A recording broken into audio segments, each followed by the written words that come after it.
So, yeah. Hi. Is everything properly recording? It should be. Nice. Okay, we're back on the gay. Let me start the game.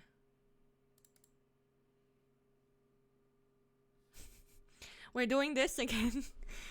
Also, Eris is not gonna come here tonight again. So it's just me looking like a goddamn snack, and half of it you can't even see because my light is too fucking bright. Well, now you can kinda see. Hold on. Let me pull out the liner. I'm looking like a whole ass demon, and I'm not mad at it. Is everything recording properly? I hope.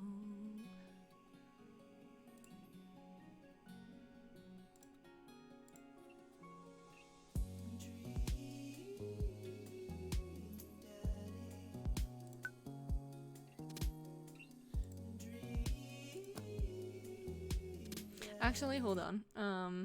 I need to check if the recordings work. It should. Well, I'm recording, so that's good. Now the desktop audio, though. Let me do it again. Because I don't see everything. Made with Unity. Watch me put out a game at some point. Okay, yeah, the sound for the game is also recording. That's good. So we're continuing where we last left off. Welcome. You've got dads. Exactly. And last time, Chet decided that I'ma hang out with Damien, so let's read. How do you do? I have finally decided to join this information superhighway. I'm not entirely sure how this works, but I will try my best to understand. I love long strolls through graveyards and spending time with you, my son. If you would ever like to chat about the latest Victorian fashion, the inevitability of our own demise, or black cats, please send me a letter. Listen to true crime podcasts while I taxiderm my newest specimens. That's what he likes to do on a Friday. Okay. If you had one thing to take with you onto a deserted island, I don't know, desert island, what would it be? A coffin. What are your turn-ons? Pronouncing bosom correctly. What did you want to be when you grew up? A bat. What's your favorite movie genre? Foreign art house or... Okay. What's your ideal date? It's night. We're at the Industrial Dark Wave Club in Berlin. The music drums to the beat of our hearts. Wow, okay, poetic. What do you never leave home without? An upside down cross. I spend a lot of time thinking about mortality ceilings. God damn it, Damien. That sounds too good, so let's message the man. That tip, don't smoke. Damien seemed really interesting. A little odd, but interesting. I think I should hang out with him to get to know him a little better. I navigate to Damon's statbook page and type out a message. Hey dude, you seem cool. We should hang out sometime. I sit there for a minute before I see that Damon's typing. But then he keeps typing and typing. Man, it's this guy writing a novel. I leave the computer to make some coffee. And he's still typing. I see my coffee and the computer finally dings. Glucose. Oh my god. Jesus. Hold on. Jesus. Let me just actually share the link to my stream real fast because my friends probably is interested. Where's my profile picture of where did it's there. Never mind. I was confused there for a second, but that's just me. So we're gonna yeet that at people.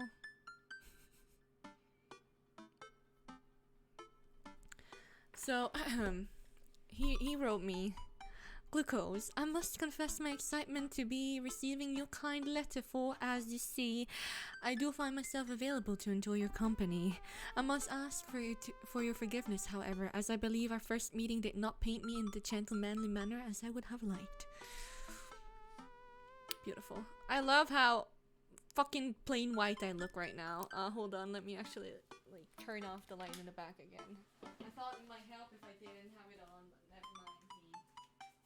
The even makes it fucking worse.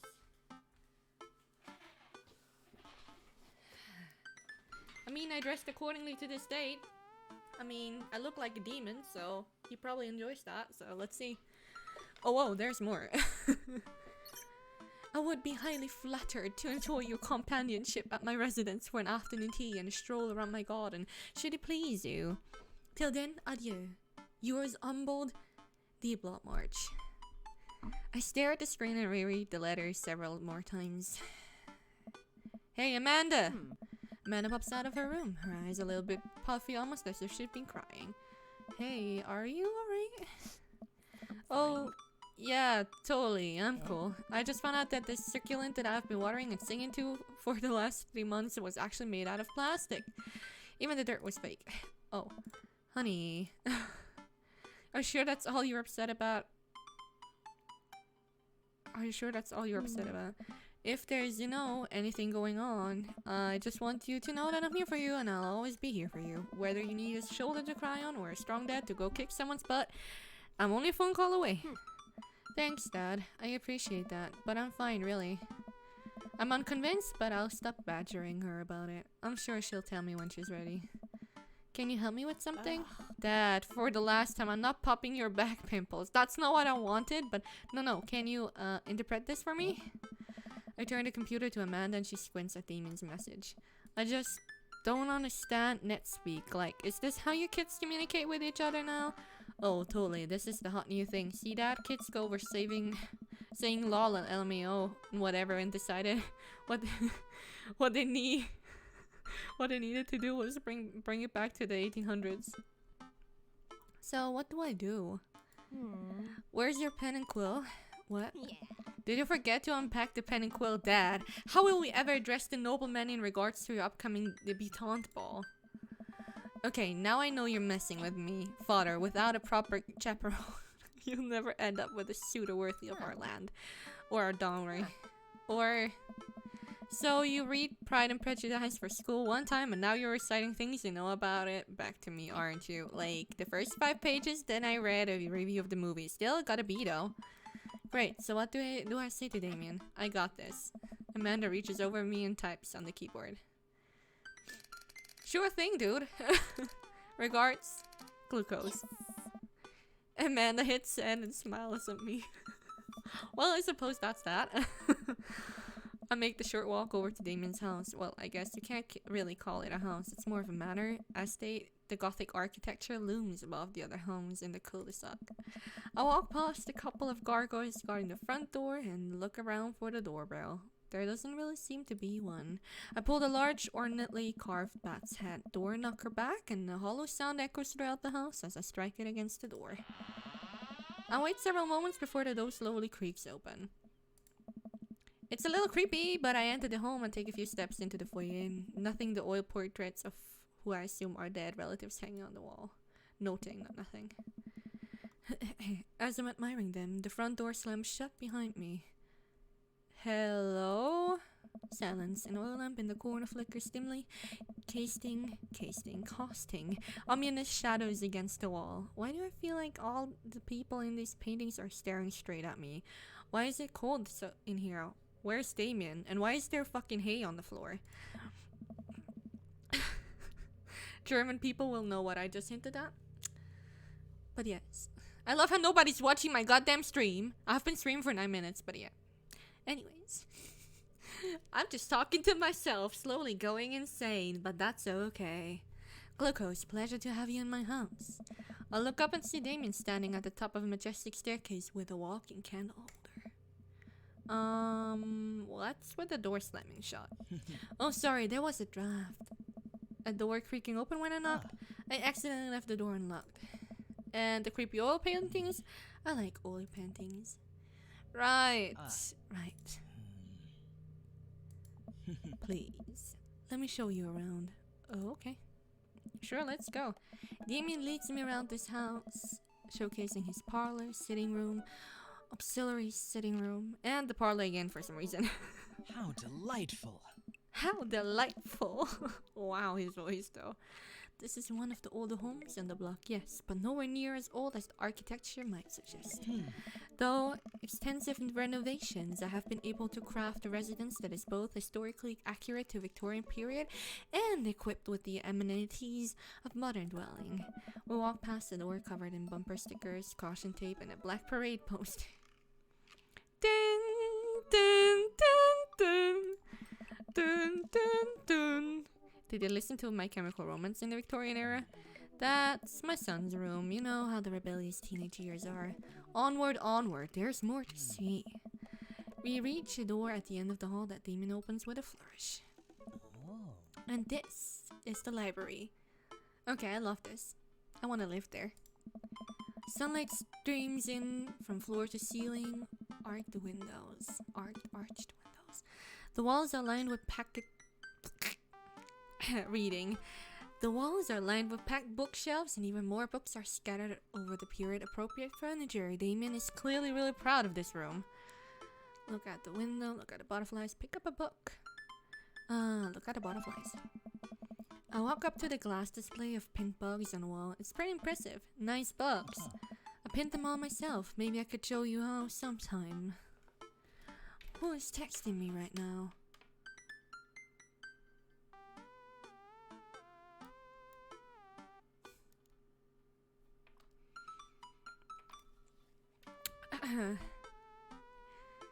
Maybe I could show you how sometime. I am concerned I would stick the pin right through my finger. The pinner's gambit. Is that a thing? No. Pick up a book. You know, glucose, in the Victorian era there was some controversy surrounding reading. Many people thought the more tawdry novels would encourage youth into a life of crime and would cause too much of a distraction from work and school. Pull out a book at random and examine the worn cover. Opening it, I turn to a random page and read aloud. Naruto struggled against the chains that Sasuke had bound him with. Shirtless and out of breath, he looked up at Sasuke. Sasuke smirked, unbuttoning his ninja pants. Oh no, not the fanfiction! What? Okay, I think that's enough. Damon snaps the book shut and puts it back on the shelf. That's a rare book from my private collection. Ah yes, he a weeb. Look out the window. I walk to the window and am greeted by a beautiful view of Damon's backyard. It showcases a beautiful view of the rest of the cul-de-sac. Hey, I can see Craig on his lawn. He's doing push-ups with his daughters on his back. Damn. He sees me and waves happily, doing push-ups with one hand now. Damn! Did you know that Victorians spend at least 20 hours a week gazing longingly out of the full-length windows? Wait, really?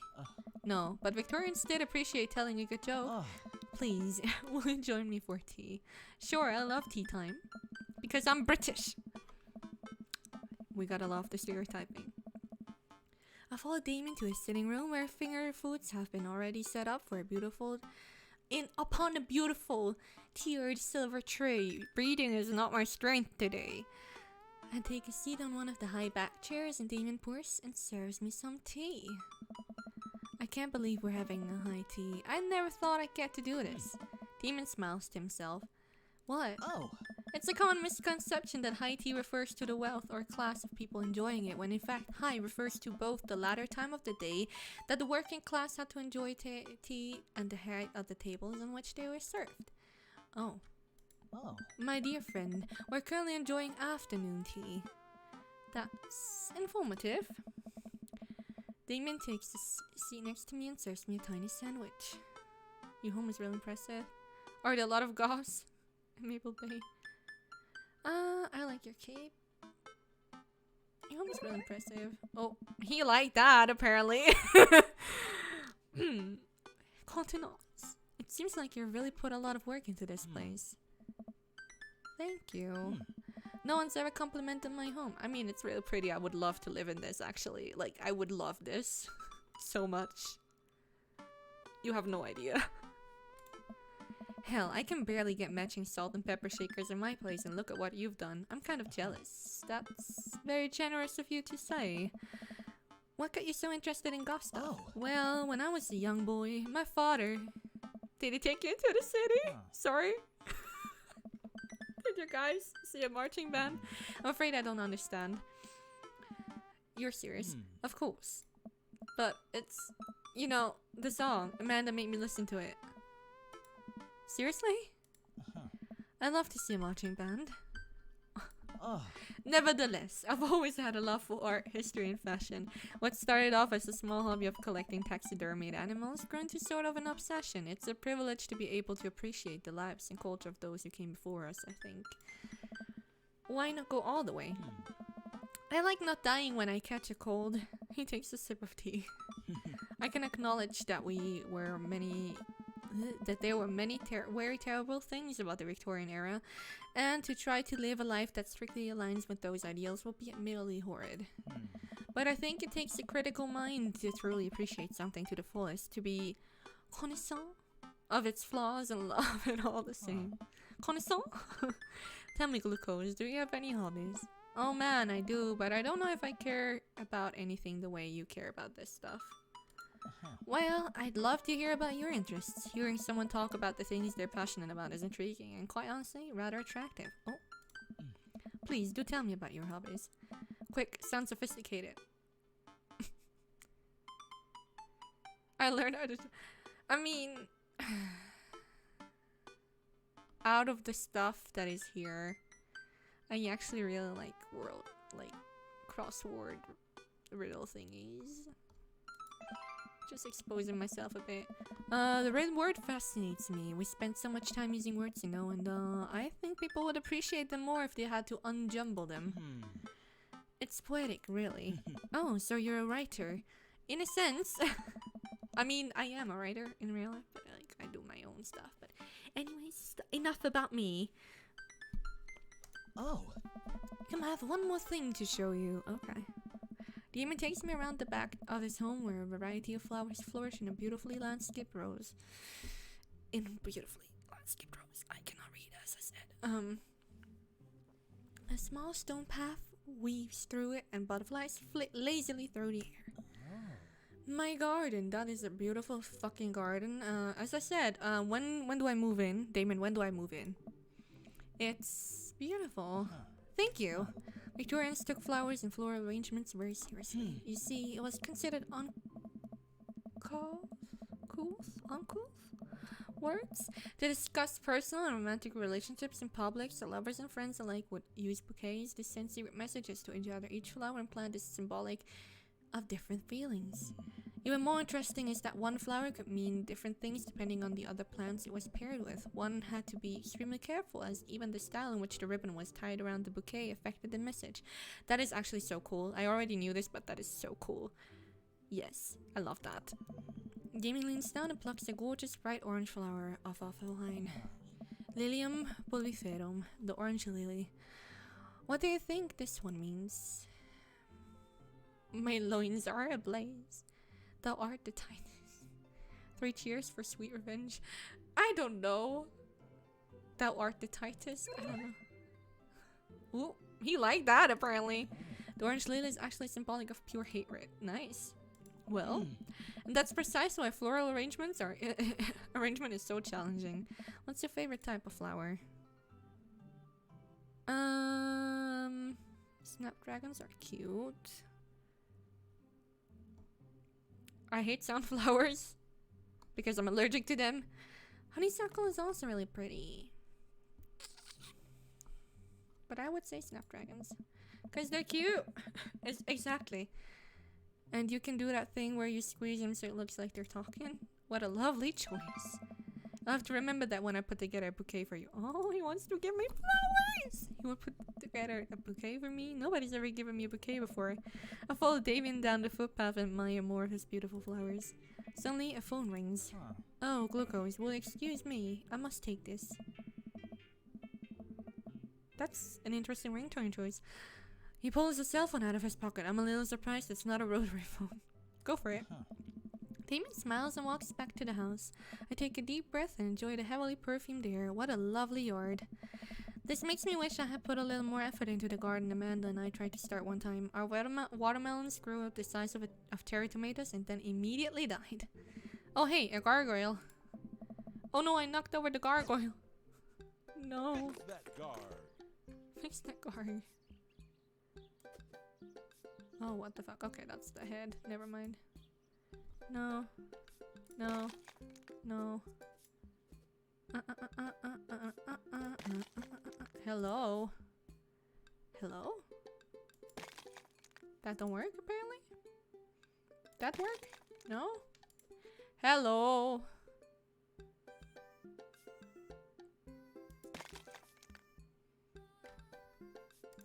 Am I dumb or something? Hello? Please?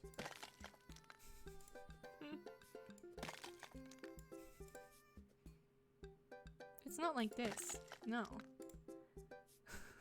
Hello? I am... Can I like turn it upside down or something? Uh-huh. That's why. You see? Out of time. Out of time. Busted. Well.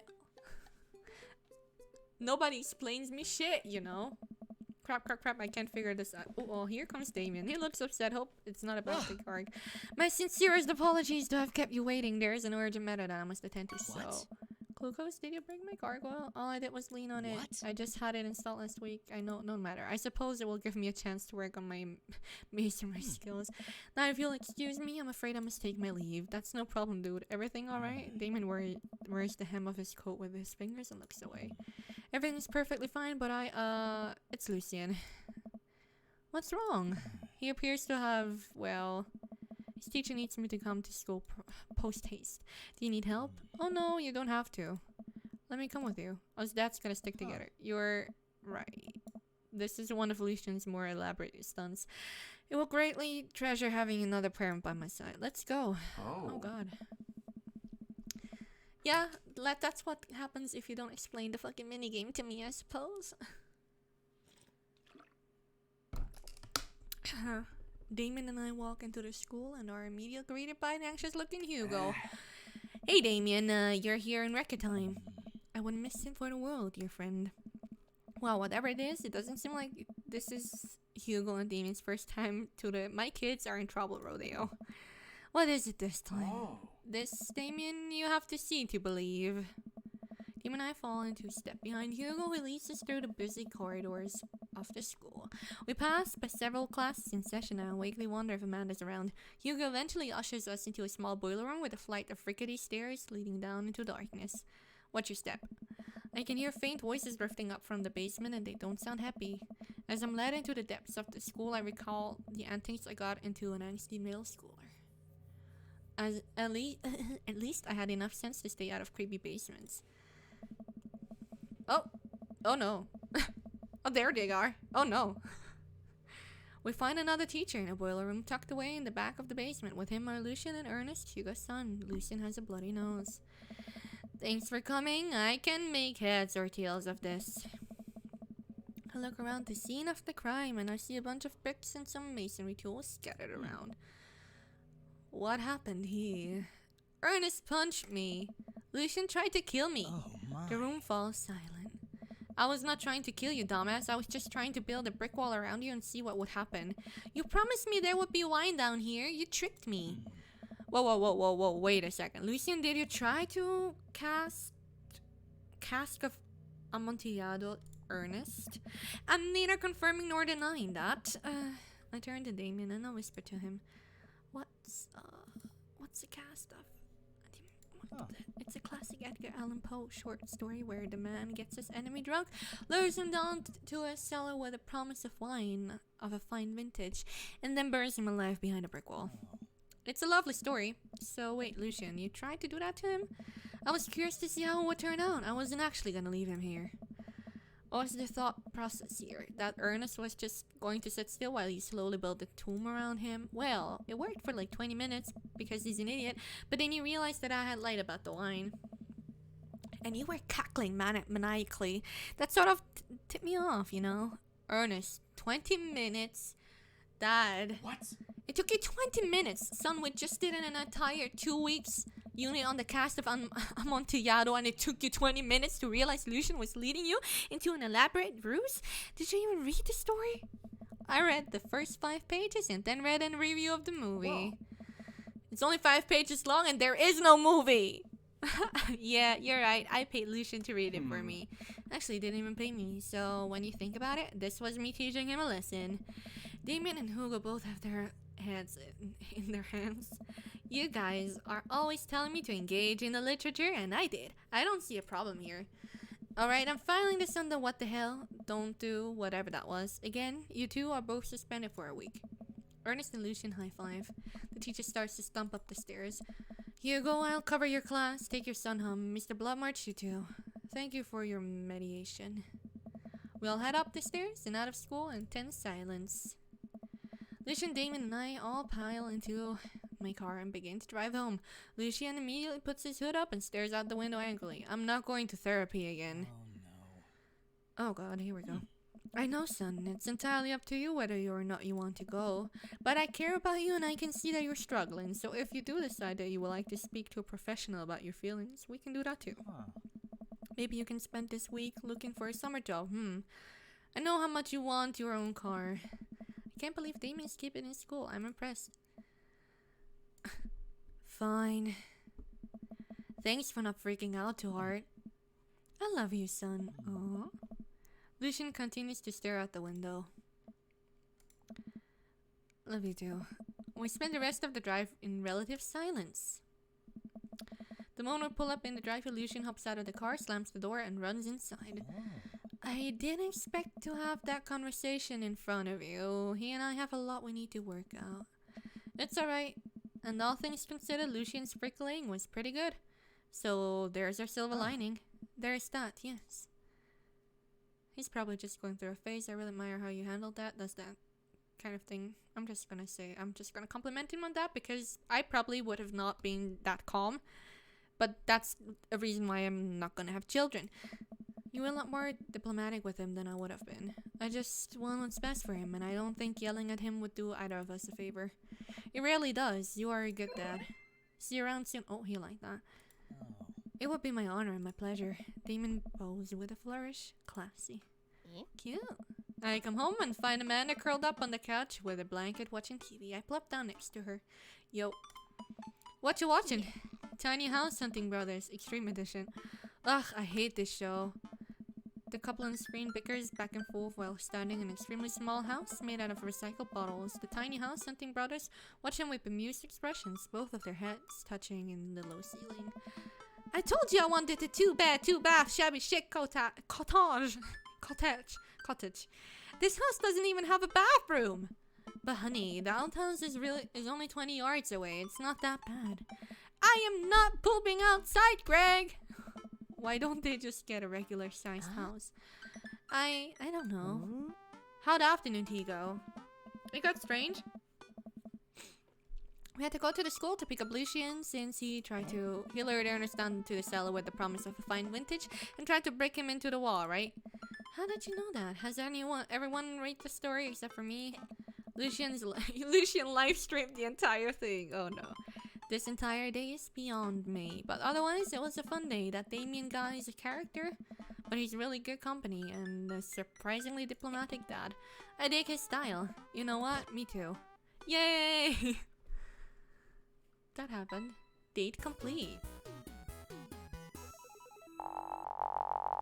Gun safety? What is that? Ooh, I got an S. Friend, you've simply taken the egg on this one. Taken the egg is it's a Victorian phrase. It technically means winning, so, ultimately, you've won. There's his voice lines, I suppose. That surprised me. Gun safety. That is actually really cool. I already did a fucking S on this day. While I'm doing my afternoon word jumbles, I hear the mail truck through the cul-de-sac. I wonder if we got any coupons today. The nice mail person slides a couple letters in a large yellow envelope through the slot. It takes a couple of tries for them to get it in. Hey, my coupons. I take a closer look at the large yellow envelope. I lightly knock on Amanda's door. She probably has headphones on. Amanda! She yells through the door. What? I have something for you. I'm kind of busy right now. Can you come back later? Okay, just thought you want this big old envelope we got from Haya. Immediately, Amanda pushes her door open. Horn Institute for the Arts! I mean, if you're busy, I can come back later. Father, please! I hand her the envelope, which she tears open with her teeth. That's probably bad for her teeth. She doesn't seem to hear me and spits out a piece of envelope. She pulls out a letter and unfolds it. And suspense is killing me. This is her dream school. Amanda's face is unreadable. I can't believe this. Oh, honey, it's okay if you didn't. I got in! Oh, I got in! Amanda tosses the letter aside and gives me a big hug. Congrats, sweetie. That's amazing. I'm so proud of you. She pulls away and looks at the letter again.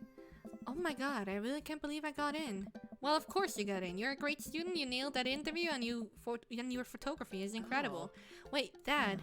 I know this one's really expensive, and it's so far away. I think for a moment, Haya was one of the more expensive schools that Amanda applied to, but I know she's had her heart set on it for the longest time. It will be tough, but we're gonna make it work. Really? Of course. Amanda hugs me again. Thanks, Dad. Okay, sweetie, we're celebrating tonight. Dinner, your choice, whatever you want. Wherever? Man and I walk along the bayside, tearing into the foil-wrapped burritos from a nearby food truck.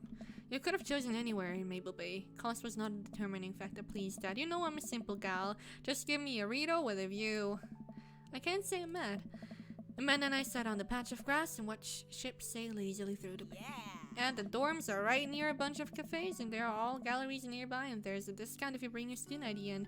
Amanda, slow down. You're gonna choke on your burrito. I know, I'm just excited. Did I mention that students get their own studio space once they're seniors, and we all get the professional photo editing software for free? It's nice to see Amanda so enthusiastic about HIA, but I wish she wouldn't do it between bites of her burrito. I thought I taught her to chew with her mouth closed. I wonder who my roommate's gonna be. You take a survey online. You take a survey online, and they match you with someone with a similar major and interests. I bet we're gonna be best friends. Craig and I were, and a good roommate can be a lifelong friend. But don't even get me started on the bad roommates. Oh no. I'm just kidding, we didn't have a bad roommate. Our only other roommate was a puppy that Craig brought home one night. We spent the semester fabricating a story about our new foreign exchange student who had a really bad cough that sounded exactly like a dog's bark. Carl ruled. Oh, they let you have animals in the dorms if you get a note saying you need one. I bet I could forge one. I think I'd get a rabbit, or maybe a snake, or maybe both. Would the snake eat the rabbit though? Oh boy, I'll leave that all up to you. She's so excited, I don't want to disappoint her, but I need to be real for a second. So, you know I had a talk with Mr. Vega. He didn't tell you about the dumpster fire, did he? What? No. I don't want to put a damper on the good news, but I need you to knock it out of the park these last few months of school, okay? If you really want to go to Horns, we need that scholarship money. I know you can do it. Okay. I promise I'll try harder. I pat her on the back. Think you can handle a 14-hour drive to come home for the holidays?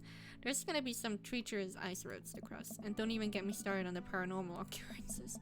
Well, it will be worth it if I get to see you. My eyes immediately well up with tears. Oh, Dad, don't cry. Sorry, I'm just very, very proud of you. You're all grown up now and such a good person. I hope you know how important you are to me. Dad, stop. You're gonna make me cry, too. It's too late, honey. It's happening. Dad! I can't get tears on my burrito. It's gonna make it taste sad. I pull Amanda in for a hug and kiss her on the forehead. Love you, kiddo. Love you too, Pops. Cute. Wholesome. Love that. Welcome. You've got dads. I got dads. And I got a message. Hi, this is Steven from Dad Mason. I'm out front with your delivery. Okay. I'll be right then. Wait, no, sorry. I need to put on pants first. I can't find my pants, but I'm wrapped down, waist down with a duvet. Are you cool with that? I can come back tomorrow. No, wait. I'll be right down. I found some sensible capris. The fuck? Oh, I got a package. Wonder what it is. Oh, I bet it's the package of socks I ordered. I open up the box and start pulling the package and peanuts out. Man, these socks reek. Wait. Okay, that's definitely not socks. It's butterflies? Oh boy, I almost don't even want to know what Amanda was planning on doing with these. Hey Amanda, your box of dead butterflies is here. What's up? Are you sacrificing them? What? You got the butterflies? You can't order dead butterflies online? Wait, so these aren't yours? No, but I'm definitely ordering some right now. Okay, love you. I take a look at the box again. Oh, this is addressed to Damien's house. Bring the box to Damien. I should take it over to him. Exactly. I jog over to Damien's house with the box. I pull back his door knocker, but suddenly the door opens. Mystic Guardian, to what do I owe the pleasure? Whoa, how did you know I was about to knock? I don't know. Okay. Anyways, I think this got delivered to my house by mistake. Okay, damn. He gotta slow down with the fucking eggplant emojis. I hand him the box and his face lights up. What a wonderful surprise! I was about to send a strongly worded letter to the courier service about this. Many things. Not to pry, but what are you gonna do with those butterflies? Would you like to see? Alarm bell is ringing in my head. This is how you die, Glucose. Sure! Gimme leads me into his study where he set up some sort of workstation. Above his desk is a wall with pin butterflies, moths, and beetles. Oh wow, that's really something, Damien. I'm quite proud of my little collection. You do all of this yourself? Glucose literally saw it just a few minutes ago. Of course, I find it rather relaxing. How do you... It's simple. Here, let me show you. These aren't quite ready yet. And they need to be rehydrated overnight so they're easier to work with. I have some over here that are ready to pin. Damien takes a seat, yes. Damien takes a seat at his desk while I hover behind him. He picks up a little triangular paper package and snips off the edges. He pulls out an all-black butterfly and shows it to me. I'm rather excited about this one. It's a turquoise swallowtail. He gently opens the wings, spreading the butterfly out on the table. The backs of the wings are gorgeous iridescent green color.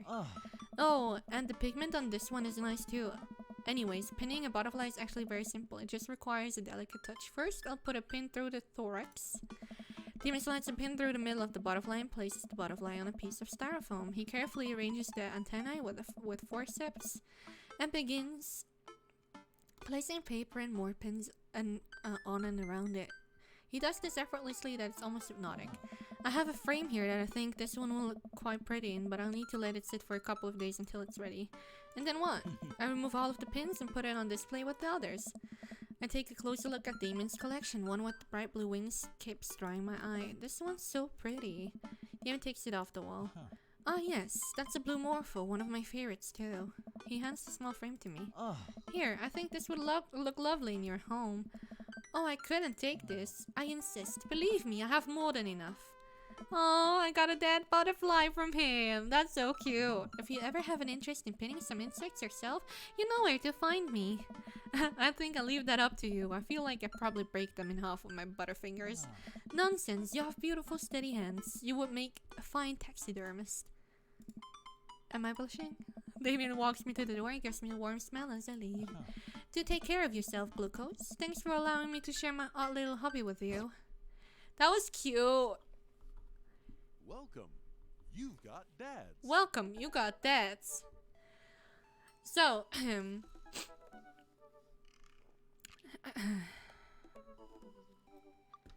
let me, let's go on another date with Damien, honestly. Listen, well, yeah, we already read that. Honestly, I really like him, so let's just continue, like, working with this dude. Try not to make assumptions about people. Exactly. I had a lot of fun hanging out with Damien the other day. I wonder what he's up to. I open up that book and start writing him a message when Amanda walks in the door. Dad, you got a letter? Oh, is it from my grandma? No, it's from Damien. Oh. Whoa, can I see it? Amanda hands me a piece of old parchment folded into an envelope sealed with purple wax. Damn, the dude goes all out. I pry off the seal and unfold the letter. In the most beautiful calligraphy, the letter reads. Oh god. Dearest Glucose, I hope you'll find my continued correspondence endearing rather than trying. One can only hope that my use of the slower, more traditional form of communication will showcase my sincere and earnest sentiment that I greatly enjoyed our time together. I write this hastily under the warm embrace of excitement, fearful that I may misstep and speak towards something unwelcome. For now, I hope that you might forgive my boldness. I will simply say that your company has greatly occupied my thoughts. While the afternoon may have been derailed by forces unforeseen, your companionship helped a great deal.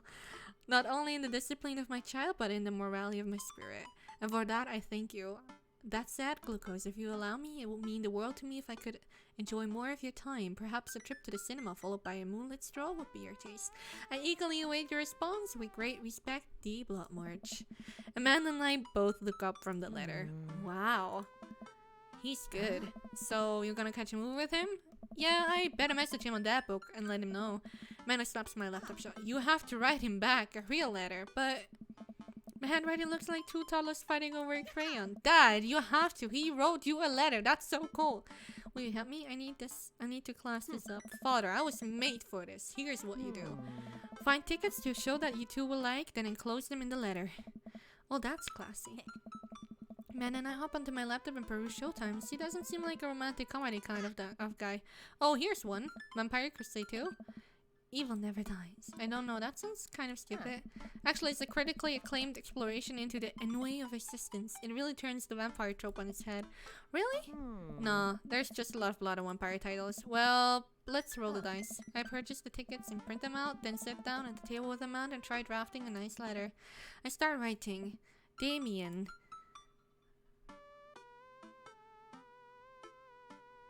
I hope that this letter finds you in good health. Good one. What's next? I must confess of my amateur control of the written word. Jeez, Dad, have some faith in yourself. Okay, we're trucking along. Let him know how you're feeling. You find me in good spirits, for I felt very much the same after our last encounter. I did very much enjoy the adventure we found ourselves in the last time we met. That earnest shit was pretty messed up. You find me in good spirits. Let's write that. Nice. Ask him to hang out already. True art takes time, Amanda. While a strange turn of events, I found myself enamored of the situation at hand. While Bruegel's landscape with the fall of Icarus, I found myself, whoa, Jesus, lost in your details. That is really cute. I like that because I understand the reference. While strange, I found myself enamored of the situation at hand. Yeah, let's. Dad. Whoa. I saw it on TV. I'm not an actually intelligent person. Actually, god damn it, let me be intelligent because. Anyway, bring it home, Pops. Let me take you out. I got 2 tickets to the movies. I would very much enjoy your company, accompanying me to the cinema. With a great pleasure to escort you to the cinema. Let's do that. Smooth. Calling it the cinema is a classic move. Enclosed, you'll find 2 tickets to Vampire Crusade 2 Evil Never Dies, which I'm sure you'll find both titillating and enjoyable. Best wishes? Heart taps. Namaste. We'll carry on. Best wishes. Then I say my name, my full name. Fancy that way, Glucose Guardian. Is that okay? Amanda reads over my sloppy handwriting. Damien, I do hope that this letter finds you in good health. I must confess of my amateur control of the written world, as well as my even more amateur penmanship. Your letter found me in good spirits, and I felt very much the same after our last encounter. Like Bruegel's landscape with the fall of Icarus, I find myself lost in your details. It will bring me great pleasure to escort you to the cinema. Enclosed, you'll find 2 tickets to Vampire Crusade 2 Evil Never Dies, which I'm sure you'll find both titillating and enjoyable. Best wishes, Glucose Guardian. You spelled his name wrong. Wait, what? What? No, just trying to keep you on your toes. Now all you have to do is seal it and put it in the mailbox. Can I seal it with tape? That's not authentic enough. I have an idea. I'll be right back. Amanda leaves the room and returns with a candle, a lighter, and a small piece of wood. You gotta have a wax seal. She lights the candle, which starts to burn down and form a pool. What's the other thing? Pours some of the wax into the folded letter and expertly presses a small piece of wood into it. She lets it dry for a second and pulls the wood away, revealing, here it is, your sigil, a little kitten with a bow on its head. Awesome. Scrapbooking stuff always comes in clutch. Well, I guess all there is to do is to deliver it to his doorstep now, huh? Oh, I thought we were getting a carrier pigeon to do it. I already called my guy. I have a pigeon guy. Marcus has the good pigeons. Don't get your pigeons from Anthony. They're no good. I don't want to know if any of this is true. I head outside and walk over to Damien's house. I slip the letter into the slot to store it and go back home. Mission accomplished. Now I play the waiting game. The night finally rolls around where I'm supposed to meet Damien. The next day he had left another beautifully crafted letter thanking me for mine and agreeing to the evening. Amanda helps me pick out a nice outfit and I show up to the theater a little bit early. It's a chilly night and the theater is kind of crowded, but it's still nice. How do you do? I jump at the sound of his voice and turn around to see Damien right behind me. You almost gave me a heart attack. How long were you there for? Ah! I don't know, I just woke up. My apologies for frightening you. Was that thunder? Is it gonna rain soon? I didn't hear anything. What? Ah! What? Oh. Regardless, the hour grows close. Shall we take our seats in the cinema? I must thank you again for purchasing our tickets. Ah. Please, allow me to repay the deed in Sour Patch Kids or perhaps Milk Duds. Let's do it. We get in line to buy snacks. As we're waiting, I hear a familiar voice behind us. Ugh, my dad's here. I turn around to find Lucian standing a few feet behind us with the gaggle of other goth kids. Lucian, how nice to see you. Didn't know you were coming to the theater. I'm glad to see you spending some quality time with your friends. Whatever, Dad. And what movie will you be attending tonight? My friends are making me see some kids movie about talking to animals. I really don't care about it. Well, I do hope you enjoy your evening. We'll be watching Vampire Crusade 2, Evil Never Oh Dies. my. Are you watching that? Yeah, I thought Damien would enjoy it. Ha! Good luck with that, Dad. Lucian rejoins his friends and I look over to Damon. Good luck with what? It's nothing. My son loves to tease. We wait in line for a little longer and Damon boys are snacks. Yes. He seems a little nervous. I wonder what's wrong. Damien and I take our seats and settle in for previews. Glancing at him, I can see that he's sweating profusely and gripping his armrest. Is everything okay? Everything is perfectly fine. I am so excited for this film. I'm a devoted patron of the arts, especially the scary arts. The scarier the art, the better. Do you have a favorite horror movie? Of course I have a favorite horror movie. Mine is Halloween Town. Terrifying. Oh, interesting. That's odd. I don't seem to remember Halloween Town being that scary. I would have expected him to bring up some sort of strange foreign horror film that I've never heard of. Damien's knuckles are turning white. It looks like he's about to rip the armrest off. Wait a second. Damien, are you afraid of horror movies? What? You must be joking. I love horror movies. The lights dim for the film. Damien screams. I apologize. I was thinking about something far scarier than this movie, which is not scary at all. We settle in as the film starts. I offer Damien some licorice and he takes one. I take note of how much his hands are shaking. The title flashes across the screen in bloody letters. Vampire Crusade 2, Evil Never Dies. A pale man with long silver hair, glittering red eyes, and well-oiled abs sits up in a coffin. Romulus bad blood, awaken my coven. Two more vampires slide the tops of their stone coffins onto the floor. Demetrius Morvant. Brother, is it time? Camilla von Ruden. Yes, husband, but also mortal enemy. It is time. The three look at each other and then to the camera. For the Vampire Crusade. This rules. The trio of vampires flies off into the night as foreboding organ music plays in the distance. I somehow get lost in the movie. As dumb as it sounded, it's actually pretty fun flick. We get to a tense moment of the movie where Romulus Truebot sits in a truce meeting with the general of the human army whose wife Romulus has fallen in love with. Romulus, it is good to finally meet you. General, I agree. It's good to finally blood you. Romulus leaps out and slashes the general's throat. Blood splatters over everything, including the camera.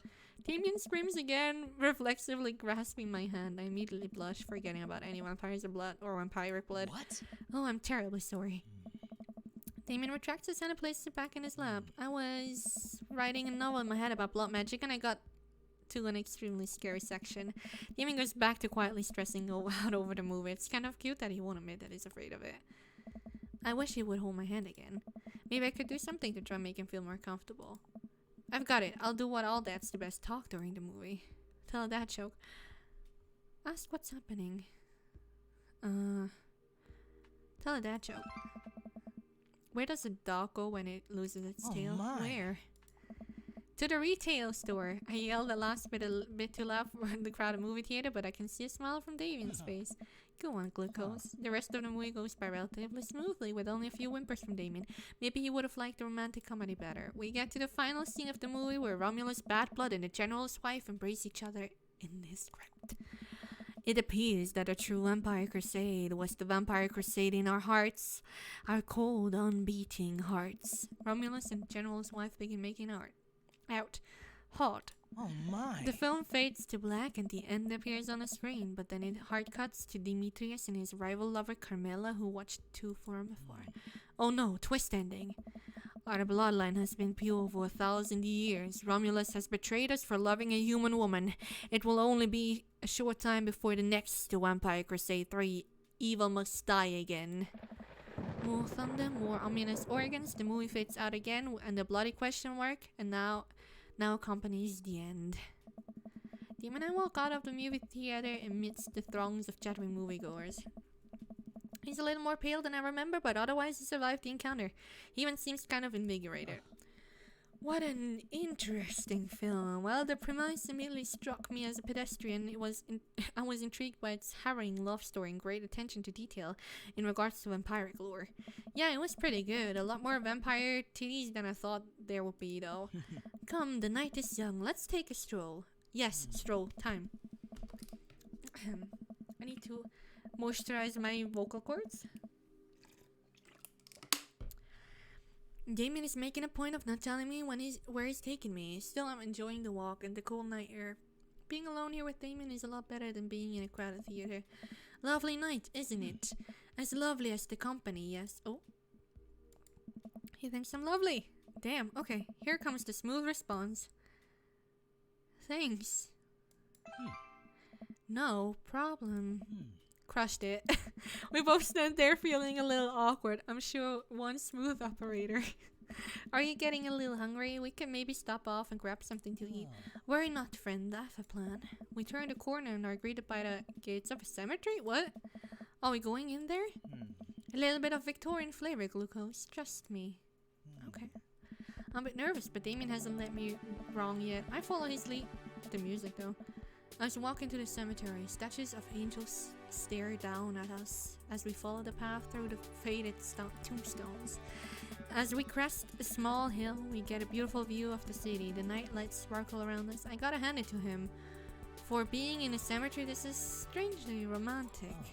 Picnicking in graveyards is an old Victorian tradition, an appropriate finish to an evening after a vampire movie, wouldn't you say? With a flourish, Damon produces a blanket and picnic basket. Wait, where were you hiding that? Under my cloak? Oh, right. Damien unfolds the blanket and we both sit down, gazing out at the city lights. He produces a bottle of red wine and a fine selection of cheeses. In the Victorian era, where there were no public art galleries, parks, or botanical gardens to speak of, once rural graveyards became more popular. Became a more popular alternative to church burials. They became the only place that people could see beautiful plant life and fine sculptures. Reading. That makes sense. This is pretty nice. I have a question though. How are you so okay with being in a graveyard, but you had trouble handling a scary movie? I wasn't. He sighs deeply. Okay, yes, I was extremely scared by that movie. I was not writing a book about blood magic in my head. I just have never been good at those. I just feel as if because of how I look and act, people expect me to love horror movies, so I must play the part. Truth be told, I don't know if I have the constitution for them at times. Damien, I'm so sorry. If I had known, I would have suggested another movie. It's quite alright. Actually, did find myself enjoying this one thanks to your help.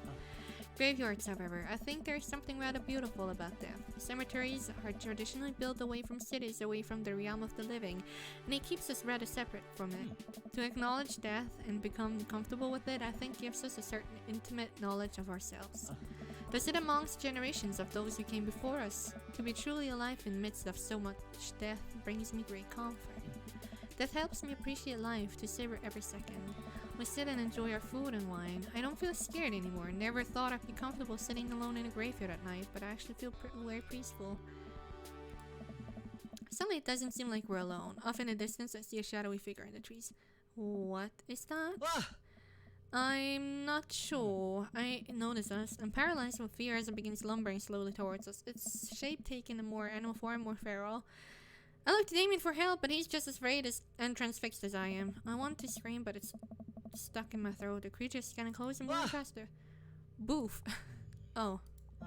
It's a dog. As it finally comes into the light, the friendliest, dumbest little Boston Terrier I've ever seen pulls its owner towards us.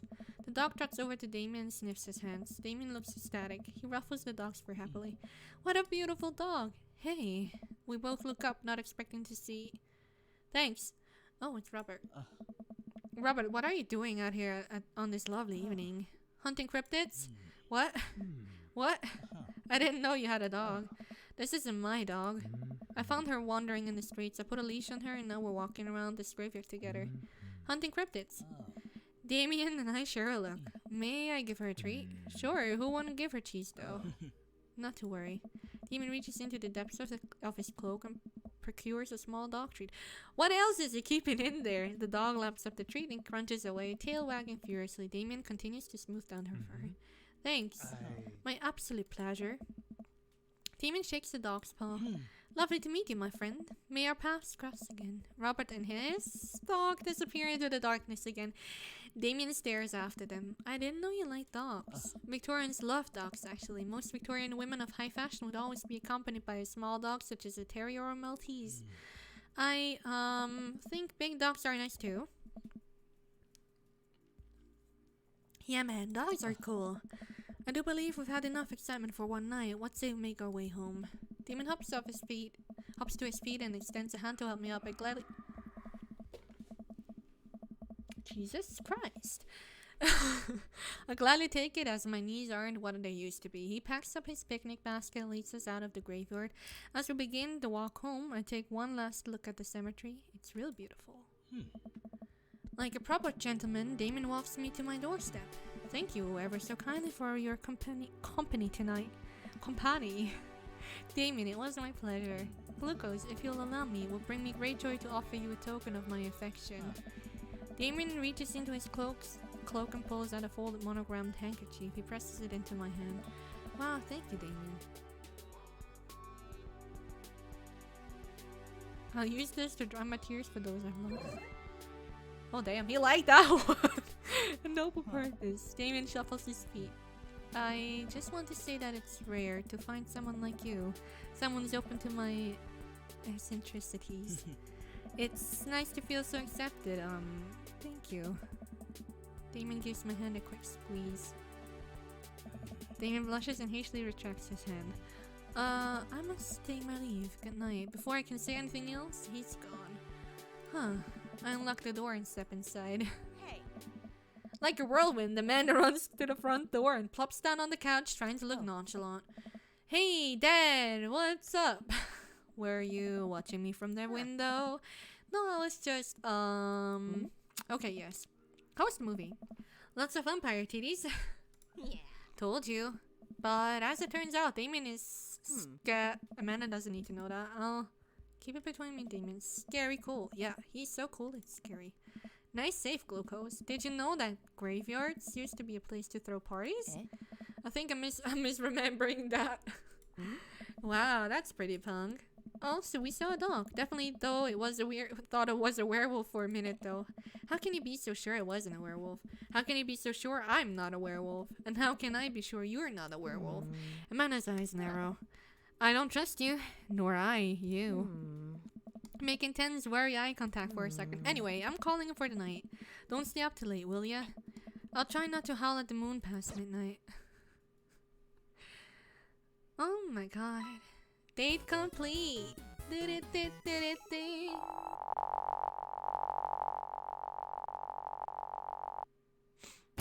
Another aspect. Wow. My stars, this... Never in a million moons have I had a date such as exquisite as this one. That was all. Okay, cute. Cargo short, handy. Edwardian bat horror blood.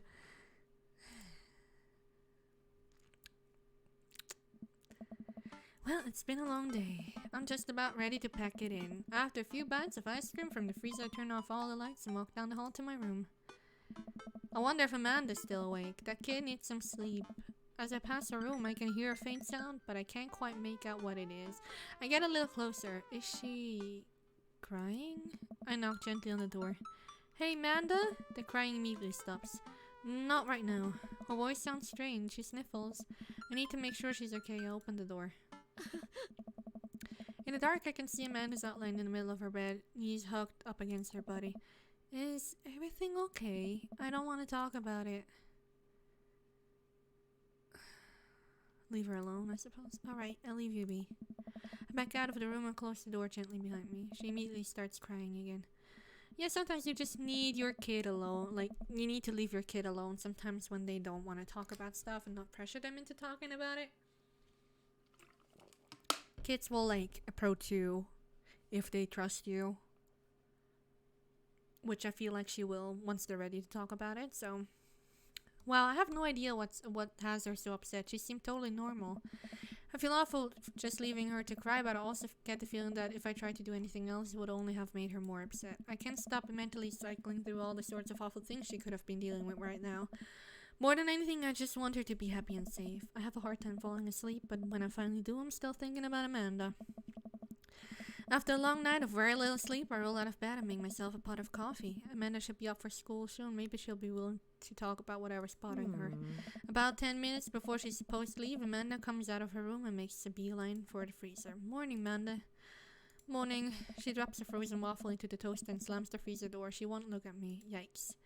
So, anything big going on at school today? No. Okay.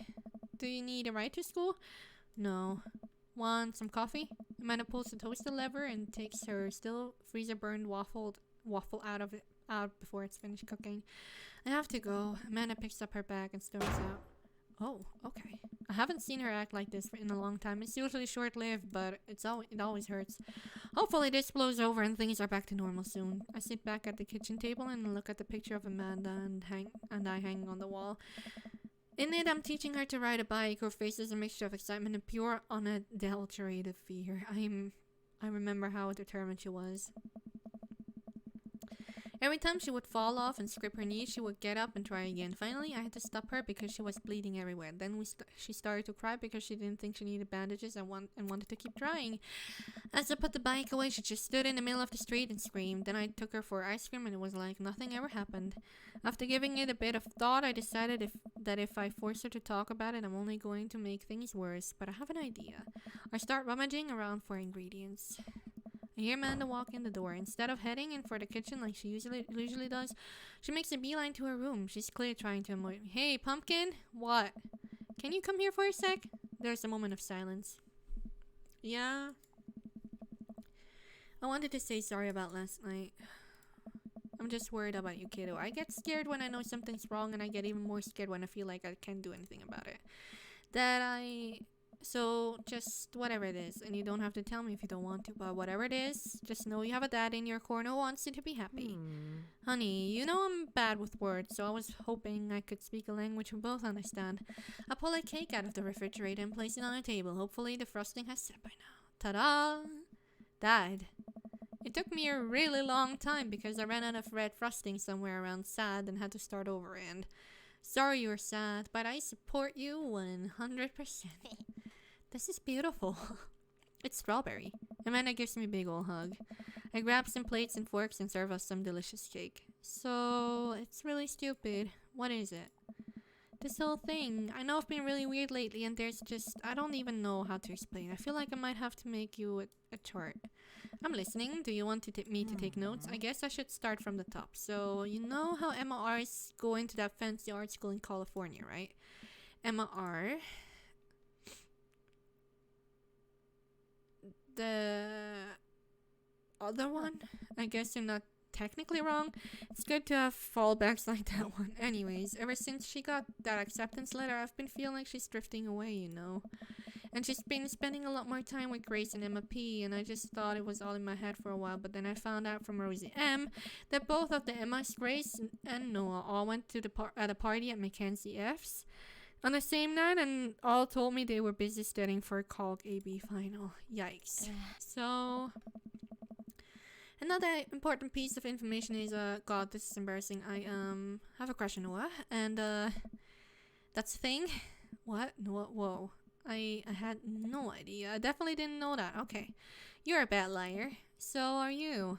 I learned from the worst. Anyway, so the only person I told about the crush was Emma R, and she promised not to tell anybody. I didn't confront them about the party thing because I didn't want to start drama. So I just keep quiet and keep going about my business. Amanda sighs. And then one day I invite everybody out to get nachos at the mall after not texting me back for like 2 hours, even though none of them ever put their phones down for more than 60 seconds. They all say they're busy, like, simultaneously, so I tell them, never mind, I'll just eat nachos at home, right? But we were out of chips, and I really, really wanted nachos. Totally understandable. Aw. So I go out to the mall anyway. I get to the food court, and who do I see there? But Grace, Emma P, Emma R, and Noah, all hanging out together and eating nachos without me. What? It gets better. I'm standing by the escalators watching them, and I realize that Noah has his arm around Emma R, which is kind of weird, right? But then they kiss. No. Yes, I know. So I storm over there, and I'm like, hey. And Grace drops a nacho on her shirt, because of course she does, and Emma R just like glares at me. Grace. Nothing's coming up. I don't know who that is. Grace is the gossipy one? I know. Grace is the one who nobody really likes. Or I guess that's me now. But anyway, nobody will say anything. I'm just like, you guys suck. Which I realize is not the most eloquent thing to say. But I was very angry and really embarrassed. And I just wanted to get out of there. So I left without nachos, might I add. Which only further contributed to this shitty day. And immediately drafted a super long text to the group chat asking them why they've been so weird. And I wrote another one to MR asking how long the Noah thing's been going on. And sorry, I know that's a lot. You still following? What did MR say? Oh, okay. Get a load of this. MR says, you know what? Let me just read it to you. Amanda pulls out her phone and reads word for word an arduously long string of text messages. Can you believe that? I cannot believe that. I care so much about Amanda's social life and mental well-being, but man, I do not understand what she's talking about. This is all beyond me, but I'm trying my hardest to be supportive. They were dating in secret for like months. So I told her that she's been a really terrible friend, and she's like, well, if you think I'm so terrible, then just stop being my friend. And I was like, okay, and then she left me on red. And then, wait, left me on red? What's that? Oh, like, she saw my message and didn't reply. And because there are like red receipts, I don't know what red receipts are, but I'm just gonna nod and pretend I understand. Gotcha. So while this is all happening, I'm talking to Emma P and about how mad I am because she's at least being kind and kind of reasonable, and I'm venting to her about how pissed I am at everybody and stuff. And then out of nowhere, Noah texts me and is like, how could you say that about me? And I'm like, say what about you? And then he tells me Emma P sent screenshots of everything I told her to the group chats that I got kicked out. Alright, I think you lost me at screenshots, but that definitely sounds bad. There's so much more, but honestly, it's all just really stupid teenager stuff. The bottom line is that everybody dropped me, half of my grade hates me, and now I have no friends. Amanda, I'm so sorry. I almost expected it from everybody else, but Emma R's been there since mom died. I can't believe she just stabbed me in the back like that. I'm not even that mad she's dating Noah. I'm just upset she lied to me about it for so long. Amanda stops at the remnants of her cake. Okay, I take it back. I'm kind of mad she's dating Noah. Like, what did I do wrong? Why did everyone just suddenly decide I'm not cool anymore? Why wasn't I enough? I don't understand. And as mad as I am at everybody, like, I miss them, Dad. Amanda looks so dejected I almost can take it. What could I possibly say to help? Anyways, that's it. That's the whole sordid tale. Thanks for listening. Tune in next week for more hot gossip. Wow. I know it's pretty dumb. It's not dumb. No, it's a stupid thing to be upset over. Amanda, your feelings are real. Don't ever be mad at yourself for having feelings. I guess. Unless you've secretly been a robot who's been approximating human feelings this whole time. Dad, if I was a robot, I would have transformed into a monster truck long time ago. But seriously, I know you probably don't want advice, but I feel like it's my duty as dad to bestow upon you a few nuggets of fatherly wisdom. Real friends don't do that. When you get older, you start realizing the sort of people you want to associate yourself with. Do you really want to surround yourself with people who would do something like that to their friend? It takes a lot of work to find and maintain a meaningful friendship. It took me a long time to figure out myself, and I wish I had learned it sooner. If the other person isn't putting the effort in to show you how much they care, it's not worth it. You're not beholden to being their friend. Ultimately, I think this says way more about their character than it does about yours, because you're amazing, and if they can't see that, well, that's their problem. I'll keep that in mind. I look down at the table. That sounded so relatable, but like the Amanda thing sounded so relatable to me. Ahaha. Bullied kid here. Did we just eat that whole cake? Yes, we did just eat that whole cake.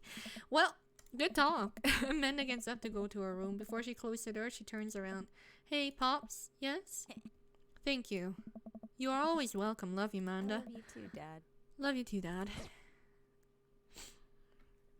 Drinking too much water can cause water intoxication. You've got dads. You got that, and I got a message. And it's... Listen, this is you from the past. Wow, how did this happen? I figure you're trying to reply to this because I know myself, but this is an automatic message from you earlier this morning when it was socially unacceptable to go out and buy ice cream. I forgot I did that. I forget how I did that as well. The future is amazing. Listen, life is short and ice cream should always be acceptable, but unfortunately this isn't the society we live in. And it's less the society we live in and more me projecting my own anxiety about being judged onto others, but you know what I mean. By the time you're reading this, it is a certain time of day which nobody will bat an eye at you for going out and buying ice cream. You know what to do. Be good, me. Buy that ice cream. You know what? I've earned that treat. On the way home, I decided to stop off and grab some ice cream, which I fully plan on to eat directly from the tub. As you should. I spend a lot of time trying to figure out which type of ice cream I'd like to eat directly from the tub. Rocky Road, pistachio. Oh, Amanda's probably gonna want some too. Better get two top. She loves cookie dough ice cream, right? Hey, mister. I turn around and see Ernest leaning up against the wall of the convenience store. Ernest? You're cool, right? I'm so cool. I'm cool. No way. I'm about to go sprawl out on the couch between a liter of ice cream and a basic cable package, and I have every intention of waking up in that position tomorrow morning. What do you think? Man, talking to you sucks. Could it just help me out? Help you out? There's no fire involved, is there? Just clouds. So if I give you 20, will you buy me an e-liquid? Ernest, what is e-liquid? It's like, Gatorade, you know, electrolyte liquid. I get it myself, but I'm banned from here trying to run a grift on the cashier. A classic fiddle game, you know the deal. Oh, if you're talking about balanced electrolytes, then I got you, little buddy. I didn't know you played the fiddle. Just ask the clerk for blue cranberry apple vortex. They know what it is. Pick up a tub of pistachio ice cream for myself and cookie dough for Amanda. I search around for some blue crazy whites there, but I can't. Turn to the cashier. Say, where's your finest liquor? You got an ID? First of all, my daughter is older than you. Second of all, I'm flattered. I switched shampoo recently. It's not taking some years off. Look, you need to be 21 to buy vape juice. Your hair doesn't look a day over 20. Wait a minute. Are you just trying to butter me up to get me to buy more ice cream? Because it's working. I glanced outside and spotted Ernest staring at me double. Wait a minute. So tell me, e-liquid is not a sports drink. It's for vaping. Ernest is watching us intently through the window. I better go give that kid a peace of mind. I see. Okay, look, I'm gonna pretend you didn't try to trick me into buying you the old Baphomet's cough syrup and then go inside here to purchase my ice cream. I won't tell your dad if you promise me to scram and stop vaping. You'll get popcorn long. What if I give you 25? Go home, Ernest. As I'm walking back inside, Ernest calls out to me. You can get popcorn long from microwave popcorn, you know. I no longer trust this child, but the mere notion strikes fear into my heart. I go back inside to complete my purchase with the good cashier. Thank you, kind sir, for your time and generous hair compliments. You got it, bub. I glance out the window while to see Ernest still outside. Looks like he's talking to some other poor sap. Guess I should go outside to save this other guy some grief. Wait a second, that's definitely a cop. Oh boy. I grab my tubs of ice cream, bolt outside. Ernest is already face down on the hood of a squad car. Ernest, did you seriously just try to get a cop to buy you e-liquid? You know what? Do you know this kid? My daughter goes to school with him. I'm friends with his dad. Well, yeah, we live in the same cul-de-sac. I know his dad. Listen, he's a good kid, and I'm this boy's father. Turn around and see Robert walking up the street and towards the convenience store. Ernest, what are you doing? I want the lawyer.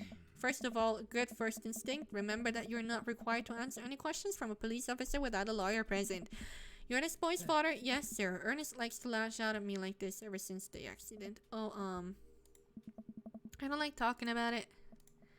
That's fine. Robert gets a wistful twinkle in his eye. It all started 7 summers ago. My hair was long then, new metal was still in style. Ernestine and I were down in Florida swampland scavenging for.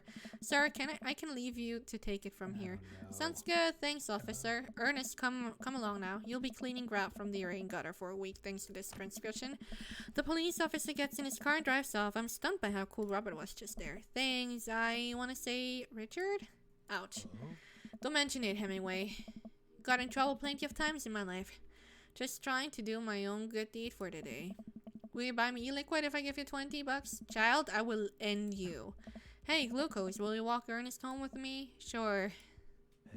What a child. Ernest runs ahead, presumably so he won't be seen with us, which is a thing I think kids do. He reminds me a lot of myself when I was his age. Oh god. Well, maybe I wasn't as dumb. Seems like he tortures his dad. Seems like he tortures just about everybody. He even stole your wallet. What? No, he... I pat my back pocket. I pat the rest of my pockets. He stole my wallet. Why are you doing this to yourself? I what? Robert points at my tubs of ice cream. One of them is for Amanda. I have no qualms with the quantity of ice cream you've purchased. It's a perfectly respectable amount of ice cream. It's the quality that I'm talking about. You work hard, Glucose. You're a good dad. Don't you think you deserve top shelf ice cream? But these were on sale. If you're gonna treat yourself, go big or go home. Real vanilla bean, real pistachio. You deserve it. We arrive at the cul-de-sac and Ernest runs at his home. That boy is the reason why we don't have prizes in cereal anymore. Catch you around, Glucose. Robert tosses me my wallet. I catch you with a surprised look on my face. I stole it back. Keep it in your front pocket or use a chain like back in your ska days. Smell you later. See you, Robert. I go back inside my home, ready to spend the rest of the night with 2 tubs of ice cream and also Amanda. Always bring a war chest. You've got dads. You've got dads. Anything popping up? Okay, let me actually save the game here real fast. I think it's time for the third date. What say you? What time is it anyways? I think it's time for the third date with Vampire Man. They get pretty serious. You might not have time to browse that book for a while. Are you ready? Save and continue. That seems interesting. Ever since we had the picnic in the graveyard, Damon and I have been spending a lot of time together. We go on nighttime strolls pretty regularly. He was so impressed with the first letter I wrote him that he insisted we only communicate by post instead of through that book. I initially protested, but he gave me one of his old signet rings to use as a seal for my letters, and I just couldn't say no. Hang out with the goth dad again. Please, Amanda, you know his name. And yes, be honest with me here, Pops. Is he actually a vampire? I remember you inviting him into our household that one time when I've seen The Lost Boys, and I honestly would have preferred trying to see if he could have walked through the threshold of our home under his own power. Yes, Amanda, I have become Damon's familiar. I am compelled under his curse. I'm sorry, sweetie. Turn into a bat. I don't think... What's the point of being a vampire if you can't turn into a bat? Well, okay, I'm off. Are you taking the car or are you flying off into the night on leather wings of a bat? One of those. While I'm out, can you throw away the garlic bread that's in the freezer so I don't die? That would be great. I'm keeping it there as insurance, you understand, right? That's my girl. There he is, the lovely man. Damon and I walk along the water's edge, chatting. Damon's cloak. He hates it when people call it cape. Damon's cloak flutters behind him in the breeze. This is gonna seem like a silly question, but why do goths wear black? Gothic subculture has always been associated with death, so it would make sense that the style surrounding you will be greatly influenced by mourning. Interestingly enough, though, that was in the Victorian era. Queen Victoria herself mourned the death of her late husband for 10 whole years, wearing black for the rest of her life. If that's not goth, then I don't know what is. I have another question. Go ahead. How are you so comfortable with death? You mentioned it in the graveyard that it helps you appreciate your life or something. I've experienced several losses over the course of my life, and I truly believe that the only manageable way to cope with it is to accept that death is simply a part of living. It's the single universal truth for every human who has ever lived. I'm going to die, you are going to die, and life carries on without us. Doesn't that make you feel scared? Not at all. Without the advances of modern science, death was everywhere in the Victorian era. And yet funerals were major social functions. Victorians were obsessed with mementos of the loved ones, even going so far as to take elaborately staged photographs of the dead relatives. The minutiae of the mourning was so complex that there were set periods of grieving that were deemed acceptable based on who in your life had passed. Now we don't have any of that. If you lose someone, you end up feeling lost yourself because we have no modern equivalent of those formalities. We need to allow ourselves time to grieve, to feel that loss fully, but not to allow it to consume us. So no, I'm not afraid of death. I believe it's a waste to spend your life dreading the end of it. The time we have here is brief and fleeting and occasionally cruel, but it is all times precious. He's saying such great stuff, and I'm fucking up because I can't read. The time we have here is brief and fleeting and occasionally cruel, but it is all times precious. At all times precious. God fucking damn it. To stare death in the face and live despite that, I think it's a noble existence. Let's save the mourning for the dead. Wow, that's beautiful.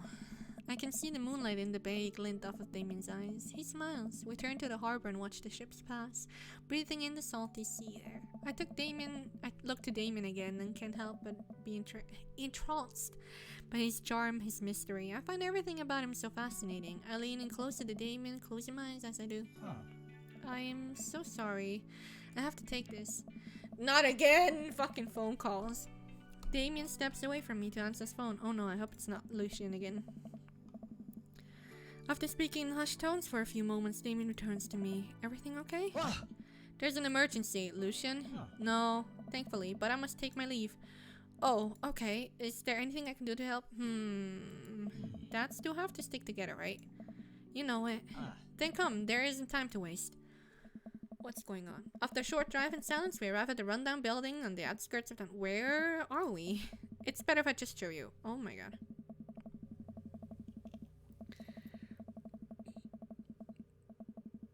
I push this surprisingly heavy door open and find myself in a dimly lit waiting room. A few rickety chairs line the walls, and there doesn't seem to be anyone behind the front desk. There are a few paintings and pictures on the walls, but they're so nondescript that I'm still unsure what kind of place this even is. Wait here for a moment, I'll be right back. Damien walks off down a corridor, his boot heels echoing through the halls of the seemingly empty building.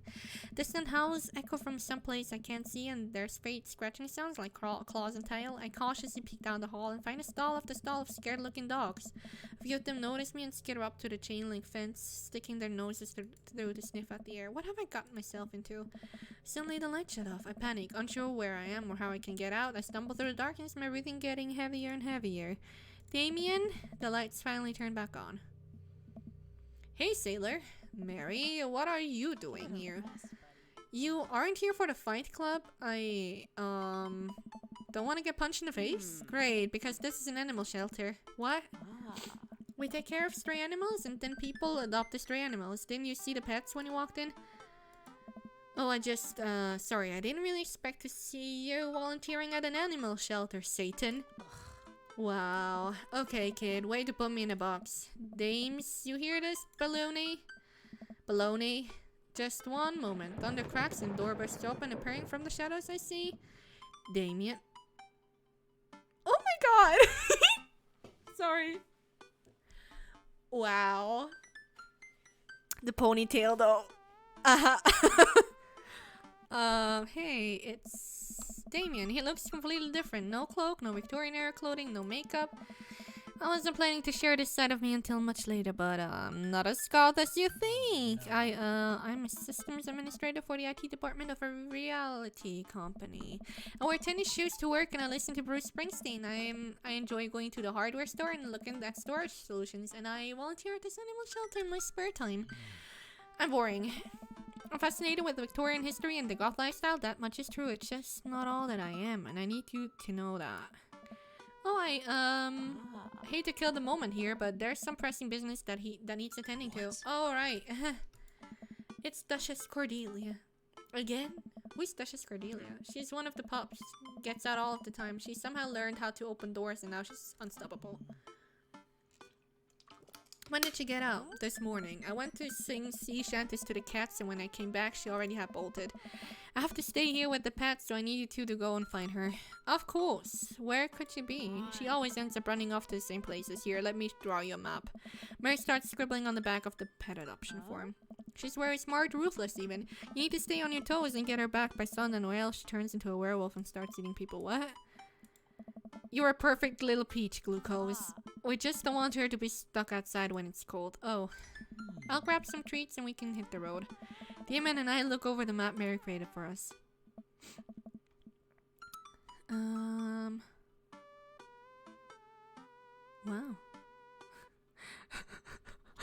The ocean or whatever. Bayside shelter, aquarium. Mary's map. Softball field. Coffee spoon. Mario Batali. The other nerd's house. Dames with a heart. Smalls. Mary's sick pad. Nerd's house. Coffee dad. Kale.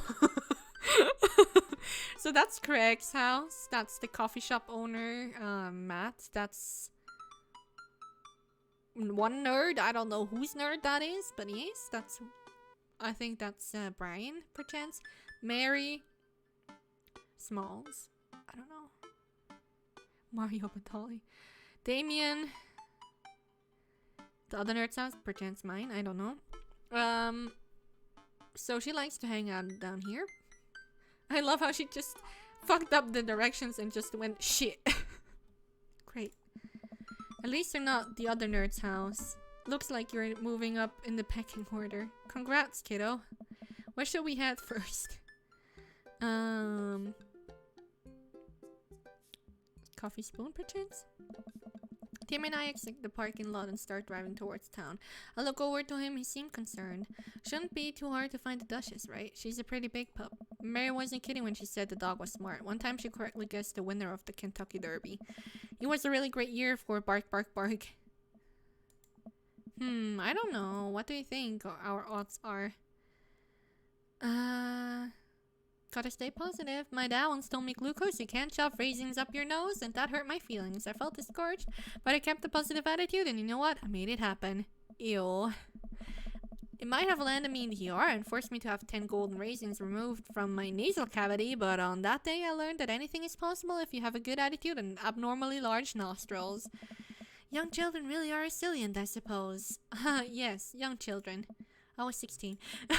Let's just hope for the best. We got this. We park in front of Matt's coffee shop and walk inside. It seems like a slow day. Matt sits behind the counter reading a book. Hey, Matt. Hey. Didn't expect to see you two today. What's up? Have you seen any stray dogs around? Can't say I have. You're looking for one? Can you describe them to me? Enormous? That's pretty well covers it. Cool. I find strays digging for food scraps in the alley out back sometimes. I'll be sure to keep an eye out. We head back to the car. Softball field? We drive to the softball field. It looks like Craig's team is practicing. I wonder if any of the kids saw something. Craig spots us and jogs over, softball bat slung over his shoulder. Hey bros, what's up? Craig, you wouldn't have happened to see a dog around here, have you? One escaped from the animal shelter and we're trying to locate her. I don't think so. Maybe one of the girls saw something. Girls! Oh.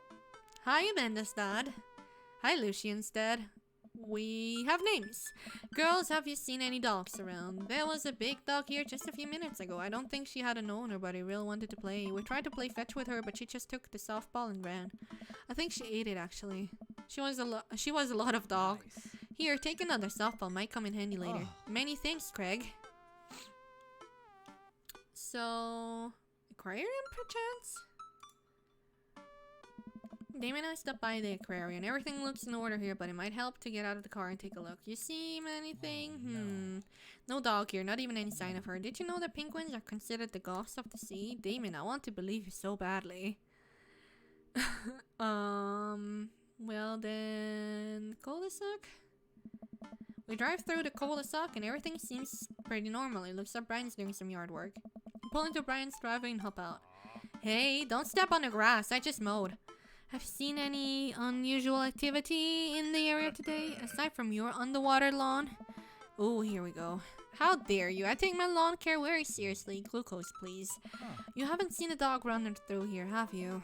Well, a few hours I heard Maxwell barking at something when I came out. My garden had been torn to shreds. It's going to take forever to retail the soil. That could be a dog, or rather feisty raccoon. Whatever it was, it must have been hungry. Ate all of my tomatoes. I'm very sorry to hear about your garden. If you need assistance restoring it to its former glory, please don't hesitate to contact me. Will do, buddy. Good luck finding that dog. She's probably still hungry. I wonder if she's looking for more food elsewhere. Damien's looking more stressed.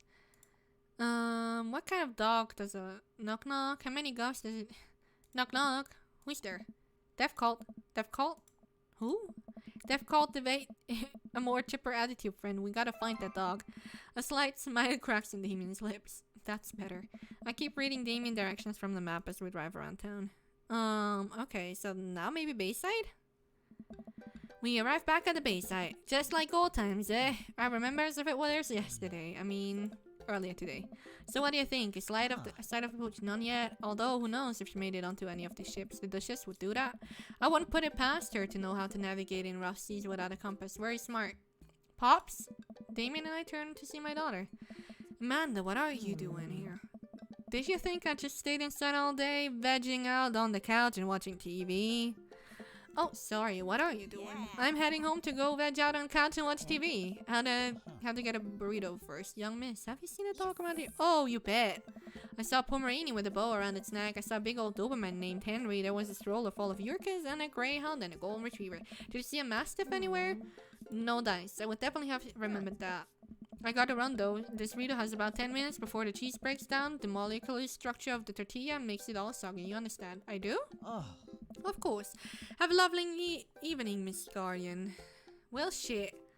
Maybe back at the coffee shop now?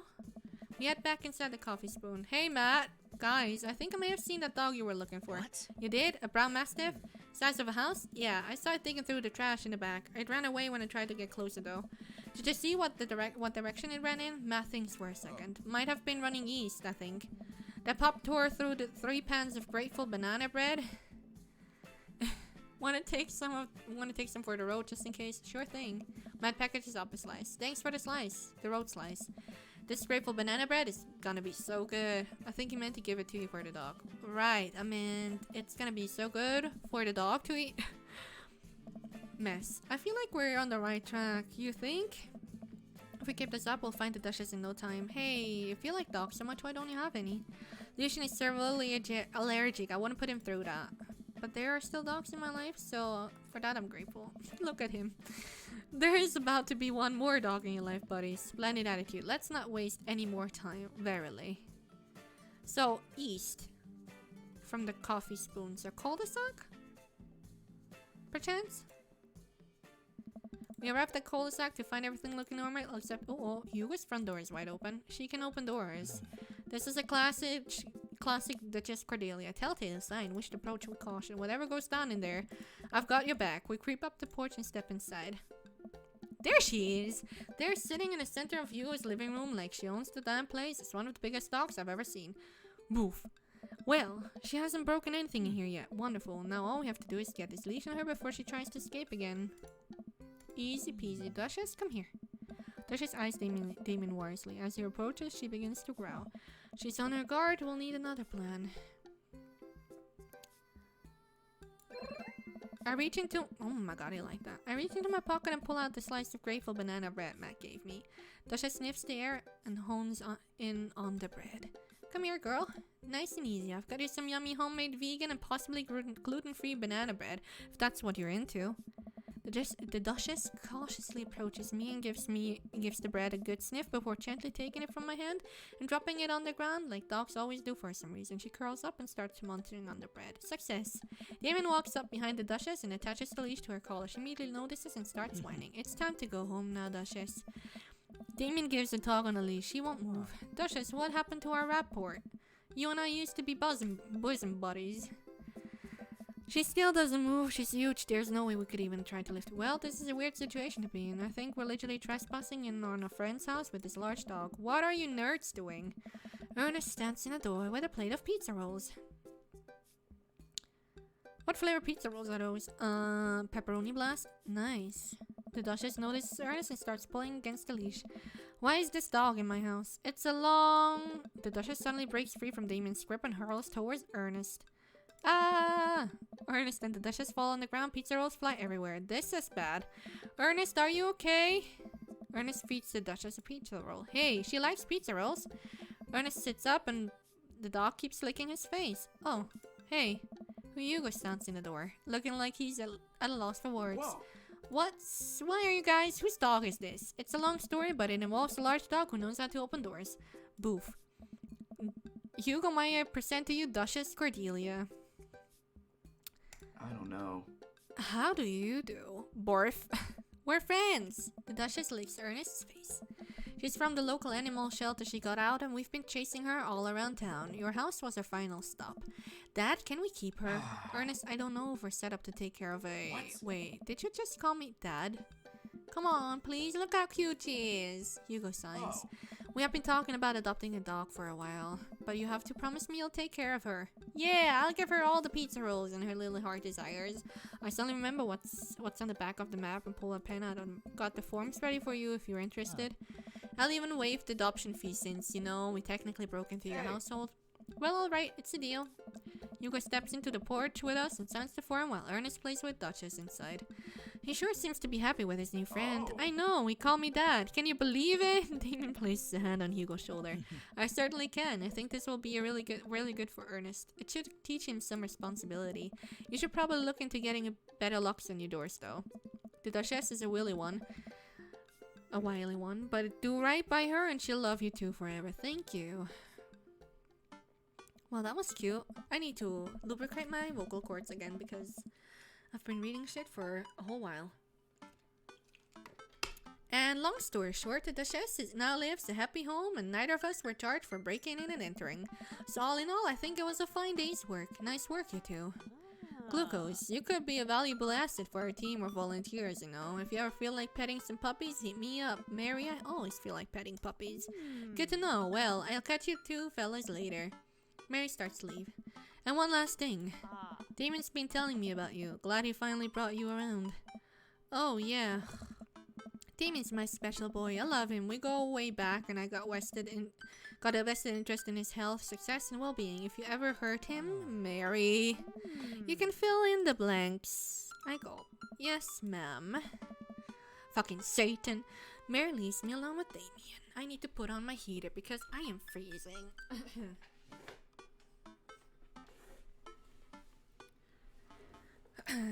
So, about the whole goth thing, I completely understand if you aren't interested in me anymore. Bruh, the fuck? What? Am I missing something here? I'm not a cool goth prince. I'm boring. I own 5 pairs of tennis shoes. I wear dumb glasses. Don't you care? He looks so nervous. Damien, do you really think I only like you because of all the goth stuff? That's all cool, but the best thing about you is how passionate you are about the things you love. History, art, Victorian fashion, dogs, storage solutions. It doesn't matter what it is, you care. And that's awesome. Also, the glasses are very cute. You don't think I'm boring at all? If you're boring, then I don't know what that makes me. I spend too much time online shopping for flashlights. I get excited to mow my lawn on Saturdays. I get cranky about commercials being too loud. I even been thinking about making my own peanut butter. Then maybe we can be boring together. Yes! Let's be boring together for the rest of our lives.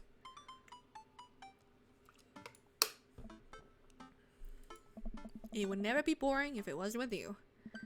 Damien suddenly closed the gap between us and pulls me into a hug. He buries his face on my shoulder. His hair smells like lavender and rosemary. Yes, lavender. Yes, rosemary. I was so scared you wouldn't like me. Quite the opposite. Damien pulls away for a second and looks me in the eyes. Without the colored contacts, his eyes are so dark and soulful. Oh, May I kiss you? Abso-fucking-lutely. Of course. I'd love that. He smiles slightly and leans in, giving me a gentle kiss. Damien pulls away and gives me an intense look. That's cute! Cute shit! Do you want to help me take care of the puppies? Yes. And there he is in his full glory again. Damien and I arrive back at the cul-de-sac, our fingers entwined. Like a proper gentleman, he walks me to my doorstep. This was lovely. Thank you for understanding. Thank you for everything. I'm very happy I can be myself around you. I'm glad, but I have one request. Huh. What's that? Can we keep sending each other letters? Oh. But of course. Damien kisses me one last time before turning around and heading home. Adorable shit! I love that. Amanda runs back to the couch from the window and tries to look as nonchalant as possible. Hello, father. I was sitting here on the couch the entire time. Yes. Hi, Amanda. So, are you guys like starting a vampire coven together? Oh, plot twist. Mothman. Damon's actually Mothman. I didn't see it coming either. Genius. Well, whatever's happening, I'm really happy you two are happy. You deserve it, Dad. Aw, shucks. I'm gonna head to bed. Catch you in the morning. Sure thing. Make my way to my room and fall into my bed with my heart full, excited for the days to come. Adorable. Date complete.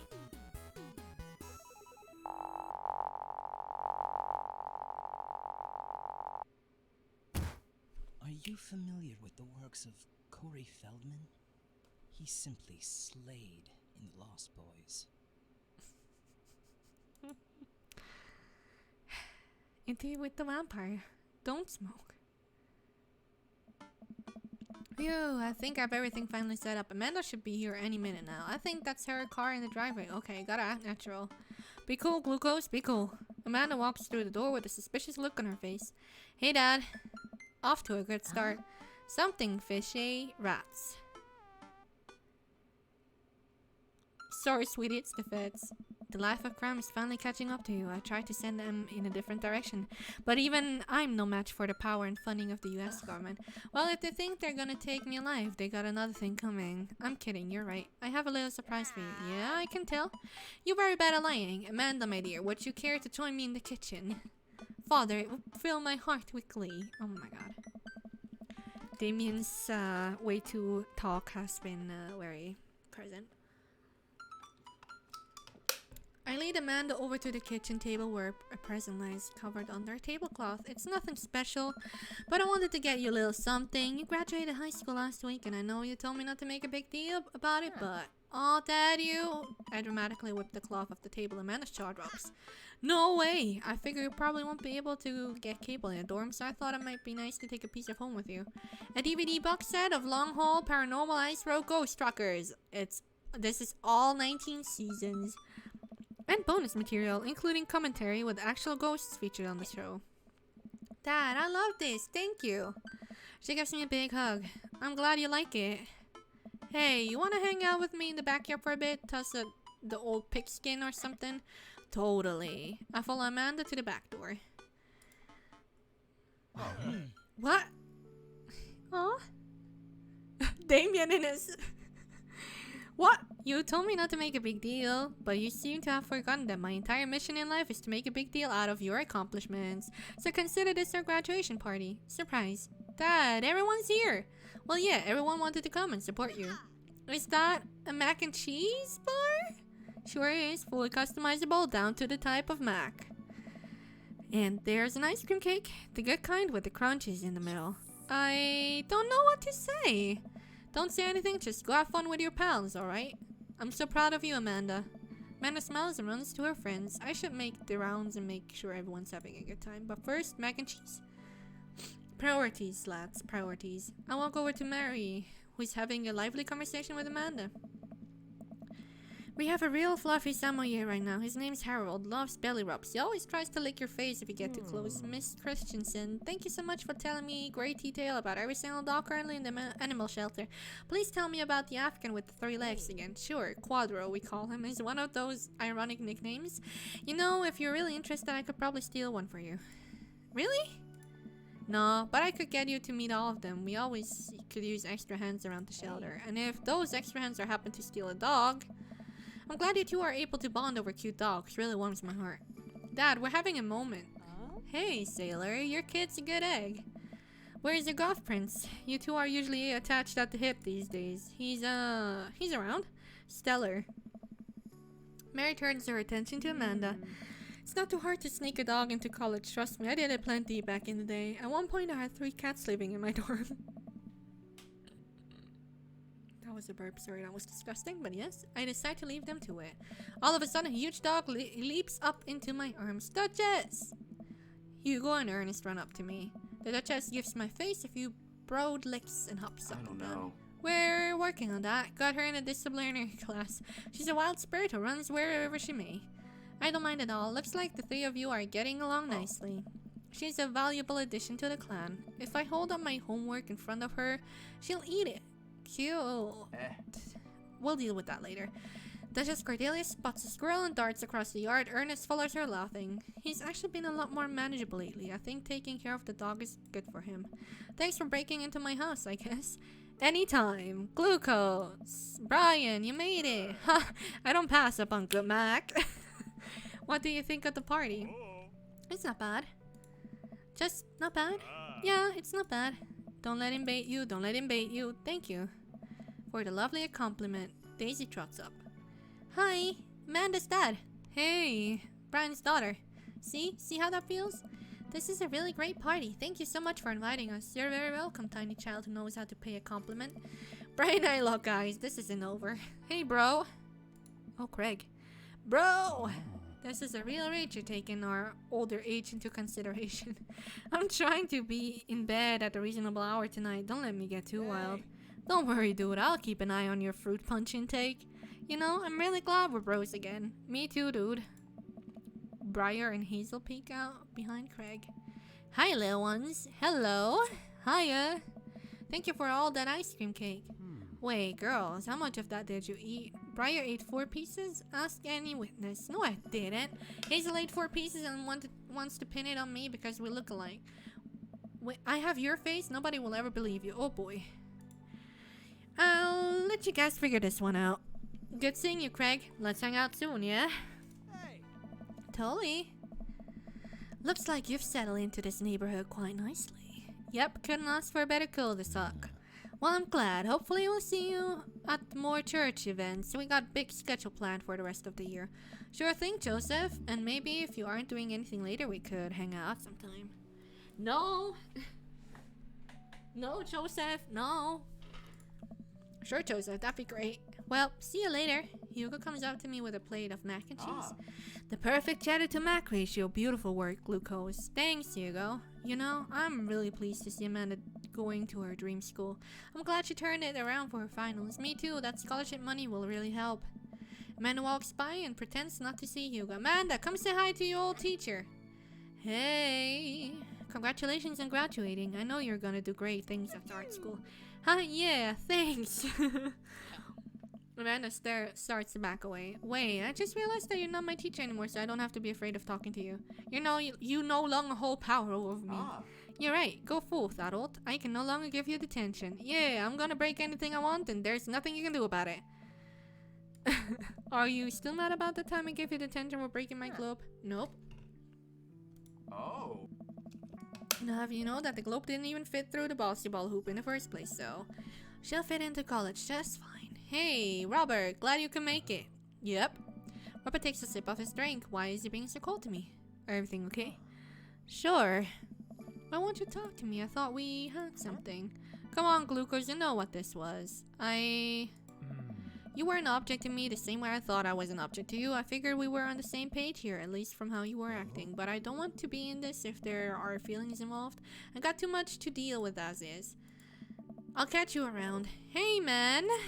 Matt, let me know when Amanda leaves for college. I'll have a fresh batch of grateful banana bread for her. Thank you. I know she'll love that. Hey, Amanda's dad. I turned to spot Lucian walking up to me. Yes, Lucian? Thanks for inviting me to your party. Anytime, bud. I know we had a rocky start, but I'm glad to know you. I hope you know how much your dad cares about you. Yeah. My dad had a rough couple years, and I know that it must not have been easy to raise me alone. He's kind of a weird guy, but I love him a lot, and it seems like you make him happy. So, you're cool in my book. Thank you, Lucian. That means a lot to me. Sure. And let me know if you want me to give you a stick and poke sometime. Thanks for coming by, Lucian. See you around, Glucose. As the party starts to wind down, I take a seat on our back porch step. The sun is setting and everyone seems to have eaten their fill. Amanda wanders over and sits down next to me. Killer party, Pops. What can I say? I was inspired. So, I also have something for you. Well, for me, why? Not to be completely genuine about my feelings for once or anything, but growing up wasn't easy, but it could have been a lot harder if it wasn't for you. Dad, you've been there for me through everything. There's been times in my life where you were my only friend. I was really scared of going to college and being so far away from you, but I realized that everything you've done for me has been to prepare me for this, and I'm ready. I wouldn't be who I am today without you. Don't cry, don't cry. I swear to God, Glucose, if you cry again. You're the best, Dad. I love you. Oh, that's so sweet. And I'm crying. Anyway, that was enough emotional vulnerability for one day. Present time! Amanda hands me a tiny wrap package. I tear the wrapping off to find a framed picture of me and Amanda. It's us. Kinda shocking all of our photo albums are just pictures of me, huh? I figured we needed at least one together before I leave. Amanda! Thank you. Watching you grow up has been the happiest experience of my life. You're such a talented, intelligent young woman, and I'm so excited to see what the future holds for you. Knock 'em dead, kid. Always do. Amanda and I share a hug. This is only the beginning, Pops. Plenty more memories for us down the road. Memories to make and stuff to break, right? Oh, I'm gonna break so much stuff. Intentionally and unintentionally. You're probably gonna have to pay for most of it. It would be my honor. Amanda hops up. Looks like someone's been waiting to talk to you. I glance over to the back of the yard where Damien is sitting on a bench beneath our cherry blossom tree. He smiles at me. I'll leave you to it. Me and the Emmas are going to get ice cream. Love you, Pops. Amanda runs off to join her friends. Oh, that is such a beautiful scenery. What the fuck? I take a seat next to Damien as the last guests make their way out of the party. Oh, Did you know that in the Victorian era they would call benches city boys? Did they? What? Really? I'm kidding, Glucose. But what if? My nose is running from the pollen in the air. It's good to see you in your civvies again. Thank you. I had a revelation the other day, Glucose, and I think it was largely due to your continued influence upon me. There was a version of myself that might have been embarrassed to show you my true form, my information technology form. But what you said about me, about how my passion was what you truly admired, and that emboldened me to feel like myself regardless of how I choose to dress and act. Instead of separate entities, they are simply different facets of myself, a three-dimensional human being with his own thoughts, wants, and needs. I love dressing the way I do, but feeling constricted by what I thought was my own personal brand made me lose sight of why I did this in the first place. To make myself happy. I place my hand on Damon's and feel a light squeeze. Looking up, I'm greeted by Damon's warm smile. I'm trying to be more comfortable with who I am, rather than dwelling on who I could be to other people. I can't stop smiling. I'm so proud of him. Damien, I'm so happy you realized that you can be a dog-loving goth. Me too, Glucose, me too. I feel myself inching closer and closer to Damien. I go to brush a lock of hair out of his face and I'm shocked at how soft it is. How is your hair so soft? Dog shampoo. I keep running my hands through his hair as he leans closer to me, placing a hand on the side of my face. He strokes my cheek with his thumb. You know, public displays of affection were considered scandalous in the Victorian era. Damien pulls me in for a kiss, but I think I can make an exception for you. Cute babies! That quirky lab assistant from NCIS, just whatever. And we're rolling credits. Shit! Da-da-da. Oh, I can speed this up. Da-da-da-da. Jason Larrock.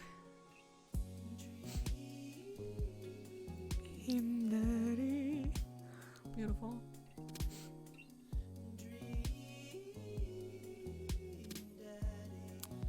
Shannon Pay. Hella people worked on the backgrounds, damn. Pin-up artists. Additional or Alison Fry. Bill the Dad.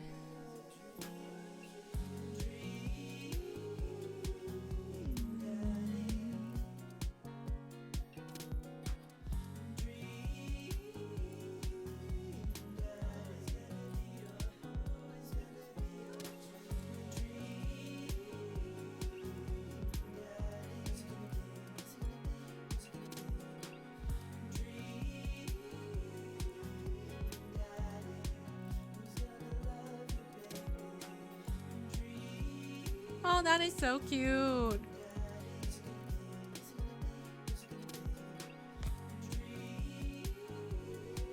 That's a lovely photo, I suppose.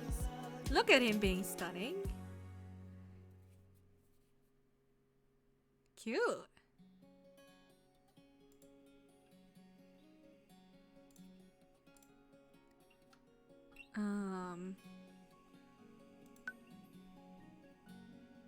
That was all the epilogue? Jesus. Okay, cute. So I guess I will just like start from another save that I had, or I could just start over maybe. I don't know. Honestly, no, I shouldn't start over. But yes. So that was the route of Damien, and I think that's when I'm gonna call it for the stream today, actually, because I feel like starting a new route doesn't make too much sense. But yeah, I hope you enjoyed Damien's route as much as me. And yeah, finger guns. See you for tomorrow's stream. Tomorrow's Saturday, right? Yeah. So tomorrow's gonna be Genshin, and Sunday's gonna be Phasmo. So tomorrow around 9, see you again. If you want to support me, all my links are in my profile. Thanks for watching, and yeah, bye guys. Need to quit out of the game because otherwise they won't let me do this. Good night, guys. Thanks for watching.